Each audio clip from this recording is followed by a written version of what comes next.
Hello there, ladies and gentlemen, boys and girls, children of all ages. My name is Mr. Doggo333, and welcome back to Hearthstone 4, in order last year's Europe as Amur. In the last video, we took out the traders in Magadan, and these guys over in Yakutia. Probably didn't do anything wrong to us, but they weren't Russian, so we had to take them out. Anyhow, we're kind of at a bit of a turning point. I'm gonna save right here.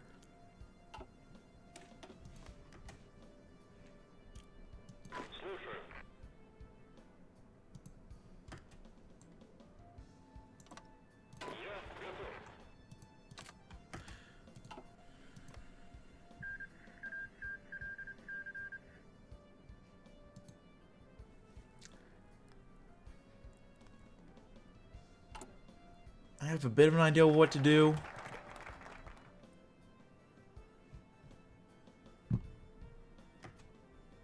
Gotta train the sky, try to train the sky up as much as we can. And then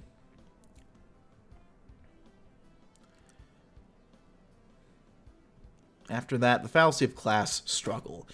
Perhaps the most insidious ways of the Bolsheviks was the concept of class struggle. A cacophony of deception wrapped in the rhetoric of liberation that nonetheless only served to divide the Russian people, destroy their national identity.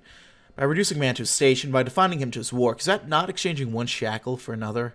The Vols will truly break these shackles, and free the minds of the Russian from the ideological slavery. He'll accept and declare all Russians as one people, be they proud men of Harbin or the rugged Russian factory worker. There's no struggle but the national struggle. The struggle to unite our brothers and sisters of Russia under a single banner once more. And this struggle is one we'll triumph over.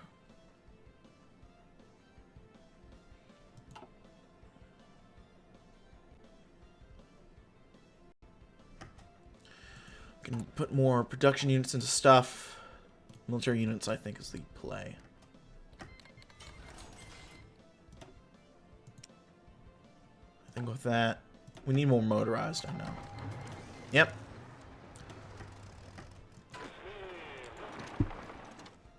So here's my idea.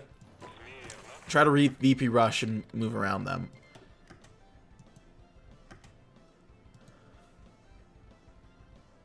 Meanwhile, I can't just deploy this guy off the bat. Okay. That is a little annoying.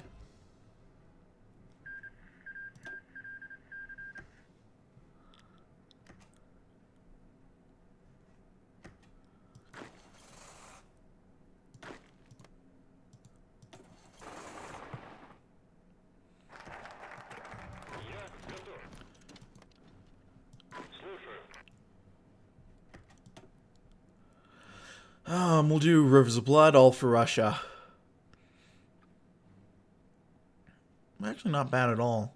The corruption of Russia goes deep. We can see this even in our neighbors. Bolsheviks, monarchists, foreigners, and Jews are not only infesting our nation, but are entrenched in it. They will not give up their power, land, and subjects so easily. Yet we cannot turn away. We cannot hesitate. We cannot stop.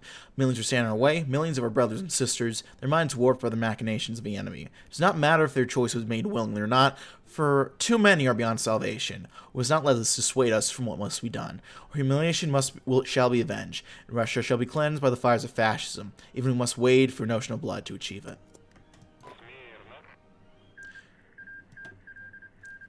I had an idea just to push through quickly. We need to take some VPs over here anyway. It may not be the worst.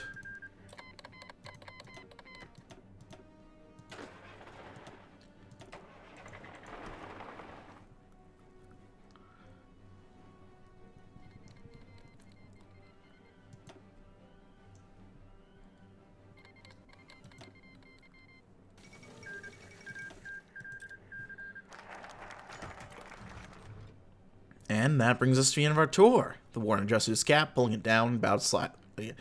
It was up to your standards. Wadzewski took some time to think. He expected the day to be completely ordinary, but what he found today was something rather remarkable. They, the ministers and him, were all at one of the largest labor camps in town, one that had hundreds of people toiling away to produce gloves for the army. A glove from the new batch was in his hand at that very moment. The Saints felt sturdy and solid. He wouldn't have guessed it was made from a camp at all. You have done a good job. Camp is efficient. It's because you treat your captives without mercy, as it should be.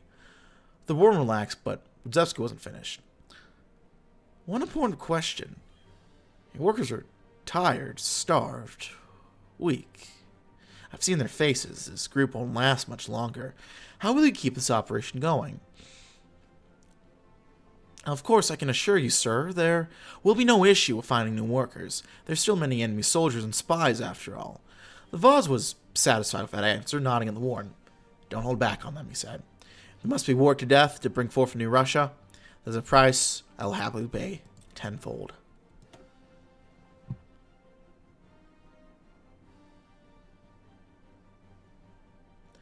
Let's do liberation from misguidance. Fascism is a deeply misunderstood ideology among the average Russian. Indeed, if asked, it's unlikely many could even share the basic tenets of the RFP, and some would subsequently insist that truth does not matter because we are fascist.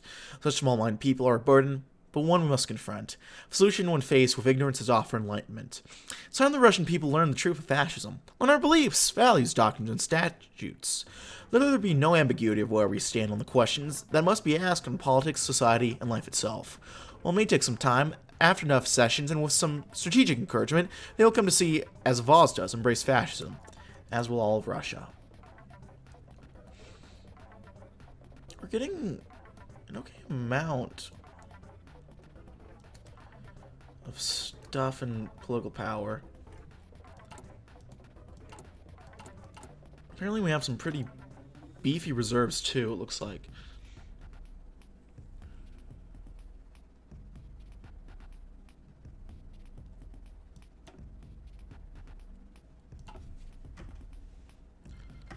I'll invest that into the economy. Any chance that I could deploy that one guy now? Because I want to drop him in Zaya so we have at least some defense. We can, okay.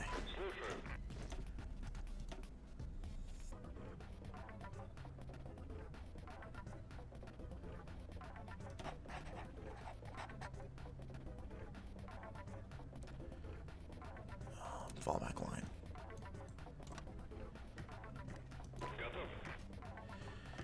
Have him hold down Zaya, Zendaya, Zarya.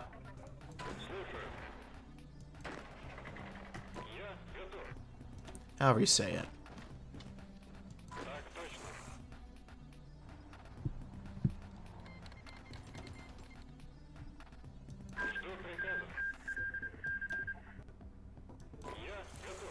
Herr Speer is dead.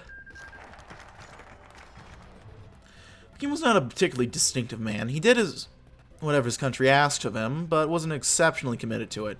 Whether it be the old Russian Empire or the Soviet Union's new peculiar statelet, he had found form around him. He paid little mind to Rudzewski's rise and continued on his life, working, attending church often, and raising his children.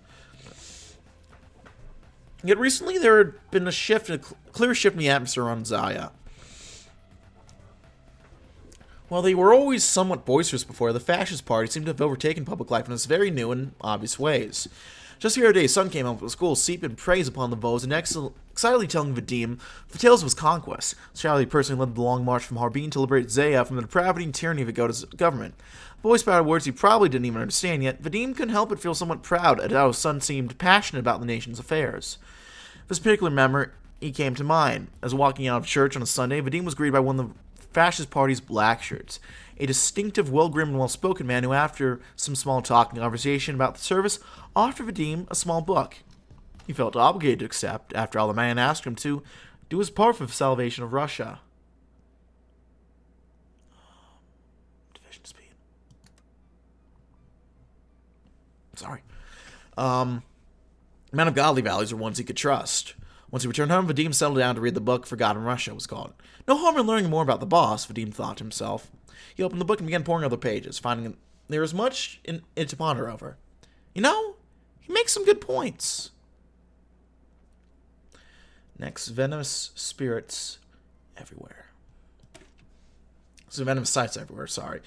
Our guard cannot be lowered, not even for a moment. Even now, spies are around us, mostly interested to the Jews and their Bolshevik puppets. Their networks are vast, their contacts are many, and who we can trust is few. We must take immediate steps to counter this. We will counter this in two ways. First will be to establish networks of our own contacts. If they are reliable, loyal fascists who will listen to and report to us any suspicious activity or treason. Second way will be incentivizing the people to watch for Jewish and Bolshevik spies. They may sacrifice some of their own to try to put us at ease, but we will not be fooled with these pawns. Only when their entire network are abolished, and all of them are serving their last days in camps, will our mission be complete. War as hell.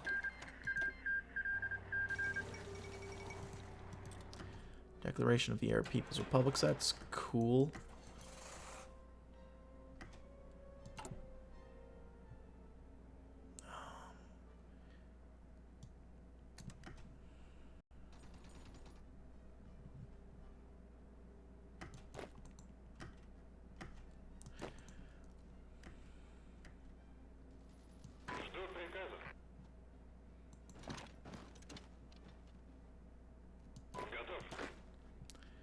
Stop the offensive moves for now.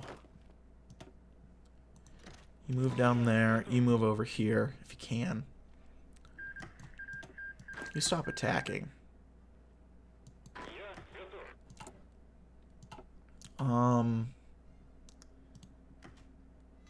Probably need more military goods. We don't really need upgrades to our rifles, but the more guns we can get, probably the better.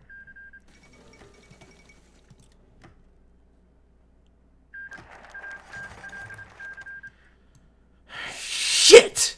Tatiana exclaimed as she hastily tried to stop the spillage of milk over the counter. She couldn't stop herself from jittering. Her eyes were always darting to the window and back to the slightly out-of-place floorboards where she stored her most prized and ideologically non-compliant possessions. She only had to hold on for a few more days and scourge up just a few more rubles. Then she could be slipped across the border to Manchukuo and never need to fear the RFP again. Knowing that she only had to lay low for a few more days brought some peace to Tatiana. She tried breathing slowly as she finally sat down to consume the flavorless mush she called porridge. Finally, there was a moment of calm. Tatiana was really pulled back in reality as the sound of wood splintering alerted her to the 6 black shirts entering her room. She tried escaping through the window, but was grabbed by the ankle before she could get anywhere. "Get up, Jew!" The men shouted as they pulled her back to her feet and paraded her on the street. "You fucking spies think you can get away with everything." "Anything," one of them muttered. The events of the past week flashed through Tatiana's mind as she tried to recall how they could have discovered heritage. The fascists found a trove of government records? Did someone overhear her conversations? Then dawned on her that one of her friends had almost certainly turned on her. Tatiana didn't know whether to feel betrayed. After all, appeasing the black shirts was a matter of survival. Would she not do the same if it saved her own skin? It was useless to ponder, as tears started pouring down her face, as she knew she might never live to see the outside again. Trust dies, but mistrust blossoms.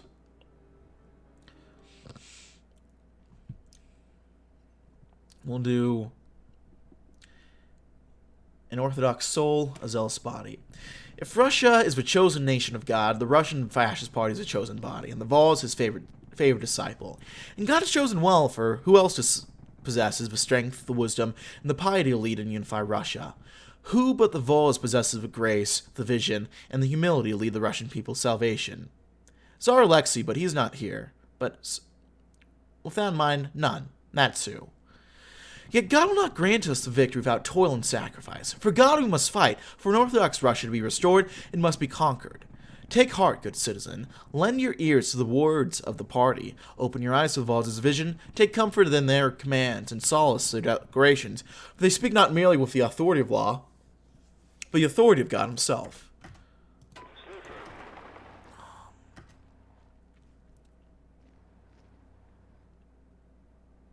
I'll do that for now.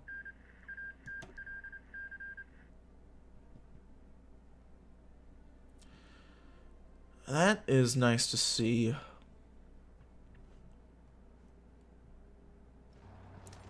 Have some combat going over there.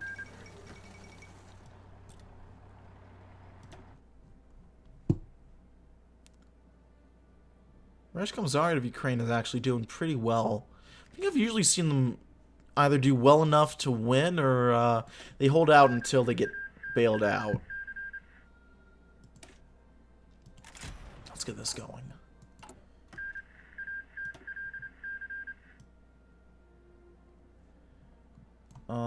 We'll invest in some infrastructure, I guess. Yeah.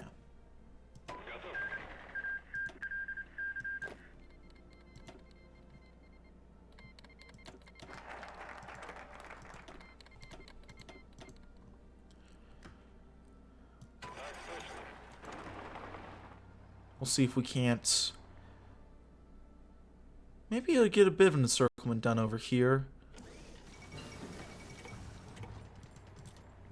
National emergency declaring over South Africa. That's nice, Mr. President.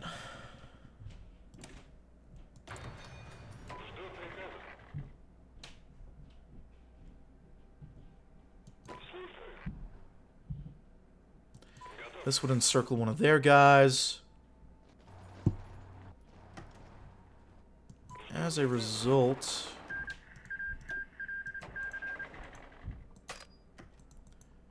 Actually might not work out. Actually, no. I don't think that's gonna work.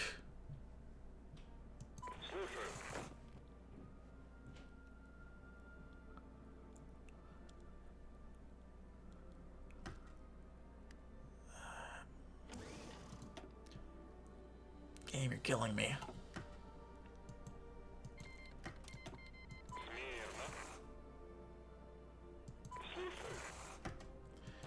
Alright, well, we might as well move over here, make the front line a little less weird and wonky.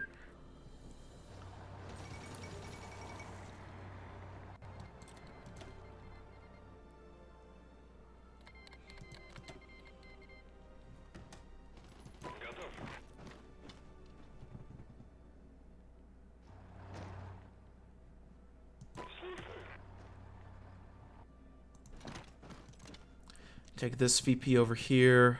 Or not. I guess not. Just take it over here, I guess.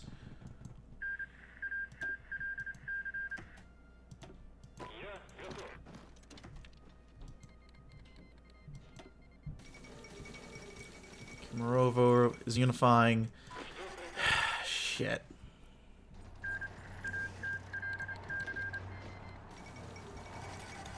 Brazil's 100 days.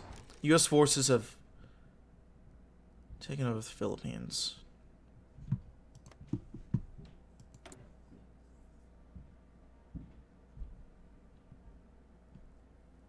I guess good for them.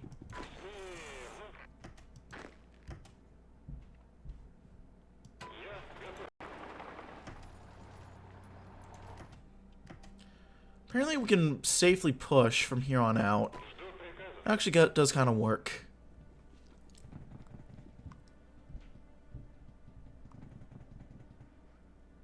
I need to make sure we can take out the Divine Mandate for the rest of these guys. It kind of sucks because I'm just coming off the Buryatia campaign, and even with... Why in the fuck? 5 divisions be automatically placed there? That is stupid. The AI is stupid.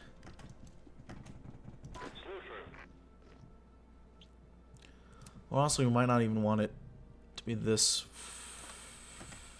wide across.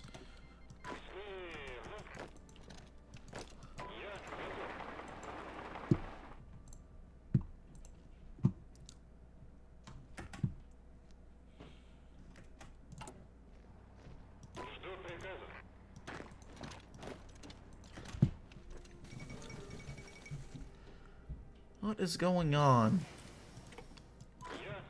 in Uruguay? I literally don't know. I'm not going to take the time to actually read the events in the newspapers. It looks like there's some stuff going on there. Pretty crazy amount of stuff.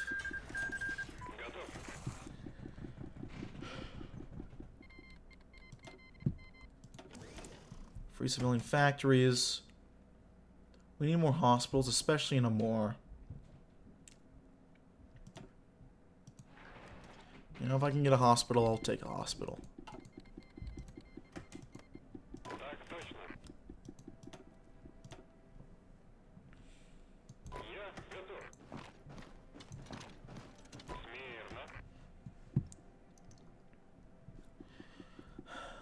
Might want to go ahead and take Ulan Uda.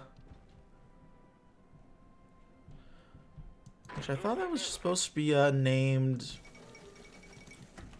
that in the...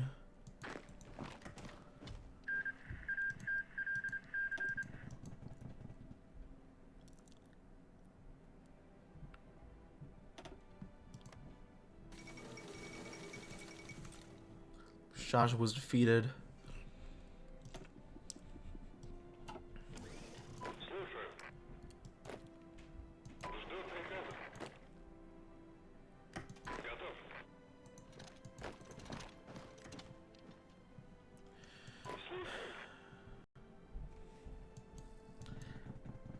We have no manpower. Looks like Spear's winning the German Civil War again. I don't really see the AI do that often, so that's kind of cool to see. Though I saw in the last game I did, so I'm thinking that might just be more often than I'm realizing at this rate.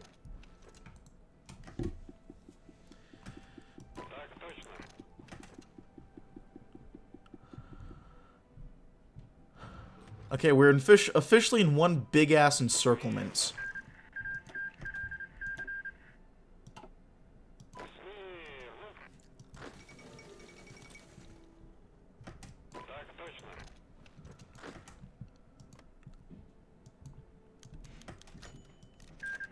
But it doesn't matter! Let's go!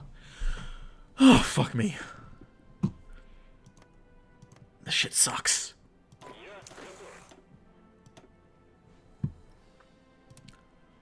Okay. Stop. Select all units.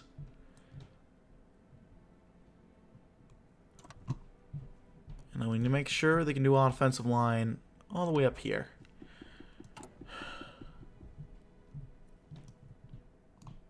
Scavenge for loot.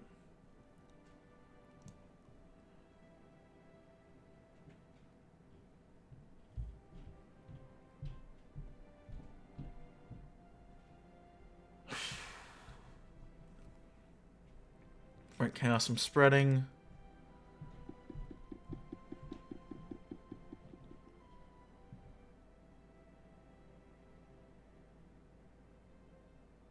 Occupy Irkutsk. And Buryatia, actually. Got the airbase captured as well.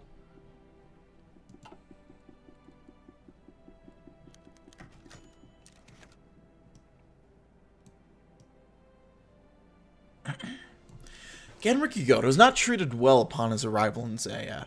Dragged throughout the streets on a rope leash, every stumble was met with more expletives and vicious blows from a posse of eager blackshirts who had been selected to bring him to the gallows. The citizens called forth from their homes for the occasion joined with glee and genuine enthusiasm, for Yagoda's name was one cursed throughout Russia like no other. Stones, rotten food, and feces pelted the bald, gremlin-faced NKVD chief throughout his agonizing journey to the center of town. By the time he was dragged onto a narrow set of stairs, a wooden platform in the town square, Yagoda was barely conscious. Blood ran from a dozen small cuts on his scalp and face. His uniform was sullied with both his own filth and that which had been thrown at him. He's not dead already, is he? If you fucked up, I'll hang you next to him. No, my vos, you see? Someone slugged Yagoda in the face, eliciting a whimper. He's still alive, but we better do it quick. No. Yagoda found himself hauled upright before a face he'd become familiar with during his investigation of the Harbin exiles, albeit aged and grizzled. Konstantin Radzevsky. Make sure that noose isn't too tight, Bolotov. The bells were marked as the noose was roughly pulled around Yagoda's neck. These people came for a show. Something clung, and the floor fell out from under Yagoda. He was dangling in the air, the noose pressing tight around his throat, but not tight enough. He gasped and coughed, struggling to drew on air as the world darkened around him. It took Genrik Yagoda 20 minutes to die. Drzevsky savored every wretched, stomach-churning moment. Thus died the Soviet Union. Valery Siblin could see nothing from the inside of his blindfold. The old Nissan truck he'd been thrown into rumbled slowly and quietly through the village where the Red Army had made its final stand. All around him, crisp as birdsong on a summer morning, he could hear the crack of gunshots, the screaming of the dying, civilians pleading for the lives of their enlisted kin. Even behind the blindfold, Siblin squeezed his eyes shut and gritted his teeth as the pained voices of people he knew personally drifted to him on the frigid wind. The noisome chaos of the village soon faded from earshot as the truck picked up speed and began navigating a rough back road. An hour or so passed before they finally came to a stop, and Siblin was roughly manhandled out of the truck's flatbed. Half dragged, half stumbling, he found himself thrown bodily against a wall. Someone grabbed him by the collar and ripped the blindfold away. He saw that night had fallen. His captor's flashlight dazzled him briefly. Shadows moved beyond the edge of the light, shadows with rifles at the ready. Glancing around, he noted the blood and bullet holes marking the college walls he had been put against. His eyes tracked downwards to the source, and Siblin's heart plummeted. Brown, Pachuro, Ulanovoskaya, his closest friends and a dozen more, slumped against the whitewashed surface with blood pooled around them, riddled in holes. No. Fascist monsters. Someone prodded him with a rifle barrel and shouted for him to move. Fuck you! You and your sick excuse for a state will be buried in history. We'll be avenged. All of us! Your foes is going to be strung up and die screaming by the people's hands. Someone punched him hard between the eyes. Half a dozen rifles clacked as their bolts were pulled back. How compelling, sneered the voices of the Russians. Please face the back wall now. No man, no problem. Well, coming off the Sablin series, it felt a little appropriate just to turn to that. But I'm going to leave it there, my friends. We still have some time. It seems that for now we've been spared the cheetah event. Yeah, we have the core on cheetah, so it doesn't look like it matters too much. Anyhow, I'm going to leave that there for now, my friends. Thanks so much for watching. Like if you liked, dislike if you didn't. Leaving comments down in the comment section below. Hit the sub button if you want to keep updated uploads. And check out my various subscriptions down in the description box below. That's really it for now, my friends. My name has been Mr. Dogbot333. Thank you for watching, and I'll see you guys next time. Bye-bye.